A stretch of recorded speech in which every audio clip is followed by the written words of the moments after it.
Grid company data ಕದ್ದು 12 ಕೋಟಿ ಲೂಟಿಯನ್ನ ಮಾಡಲಾಗಿದೆ.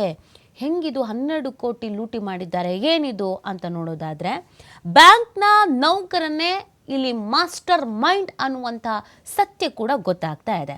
ಖಾಸಗಿ ಕಂಪನಿಯ ಬ್ಯಾಂಕ್ ಖಾತೆಗಳ ಡೇಟಾ ಕಳುವು ಮಾಡಿ ನಕಲಿ ದಾಖಲೆಯನ್ನು ಸೃಷ್ಟಿಸಿ ಕಂಪನಿಯ ಬ್ಯಾಂಕ್ ಖಾತೆಗಳಿಂದ ಬರೋಬ್ಬರಿ 12.51 ಕೋಟಿ ರೂಪಾಯಿ ಹಣ ವರ್ಗಾಯಿಸಿ ಆ ಹಣವನ್ನು ಬಳಸಿಕೊಂಡಿರುವಂಥದ್ದು. ಇದಕ್ಕೆ ಸಂಬಂಧಪಟ್ಟಂತೆಯೇ ಹೊರ ರಾಜ್ಯದ 4 ಸೈಬರ್ ವಂಚಕರನ್ನು ಪೂರ್ವ ವಿಭಾಗದ ಸೈಬರ್ ಕ್ರೈಮ್ ಠಾಣಾ ಪೊಲೀಸರು ಬಂಧಿಸುವಲ್ಲಿ ಯಶಸ್ವಿಯಾಗಿದ್ದಾರೆ. ಗುಜರಾತ್ ಮೂಲದ ಪರಮಾರ್ ನೆಹಾ ಬೆಹನ್, ವಿಫುಲ್ ಬಾಗಿ, ವೈಭವ್ ಪಿತಾದಿಯಾ, ಶೈಲೇಶ್ ಮತ್ತು ಶುಭಂ ಬಂಧಿತರು. ಇವರಿಂದ 1.83 ಕೋಟಿ ರೂಪಾಯಿ ನಗದು, 2 ಮೊಬೈಲು, ನಕಲಿ ಐಬಿ ಫಾರಂ ಜಪ್ತಿ ಮಾಡಲಾಗಿದೆ. ಆರೋಪಿಗಳು ಇತ್ತೀಚೆಗೆ ನಗರದ dream flag pay tech solutions private limited ಕಂಪನಿಯ ಡೇಟಾ ಕಳುವು ಮಾಡಿ ಕಂಪನಿಯ ಖಾತೆಗಳಿಂದ ಸುಮಾರು 12 ಕೋಟಿಯನ್ನ ಲೂಟಿ ಮಾಡಿದ್ದಾರೆ.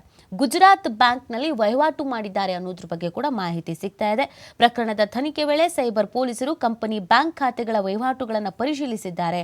ಈ ವೇಳೆ ಗುಜರಾತ್ನ ಆಕ್ಸಿಸ್ ಬ್ಯಾಂಕ್ ಶಾಖೆಯಲ್ಲಿ ಕಂಪನಿಯ ಖಾತೆಗಳಿಗೆ ಸಂಬಂಧಿಸಿದಂತೆ ಹಣದ ವಹಿವಾಟು ನಡೆದಿರುವುದು ಗೊತ್ತಾಗಿದೆ.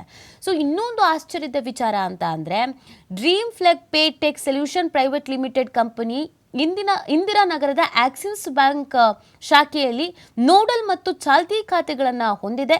ಬಂಧಿತ ಆರೋಪಿಗಳ ಪೈಕಿ ಪ್ರಮುಖ ಆರೋಪಿಯಾದ ವೈಭವ್ ಪಿತಾದಿಯಾ ಗುಜರಾತ್ನ ರಾಜ್ಕೋಟ್ನ ಆಕ್ಸಿಸ್ ಬ್ಯಾಂಕ್ನ ಕಾರ್ಪೊರೇಟ್ ವಿಭಾಗದ ಮ್ಯಾನೇಜರ್ ಆಗಿ ಕೆಲಸ ಮಾಡ್ತಾ ಇದ್ದ.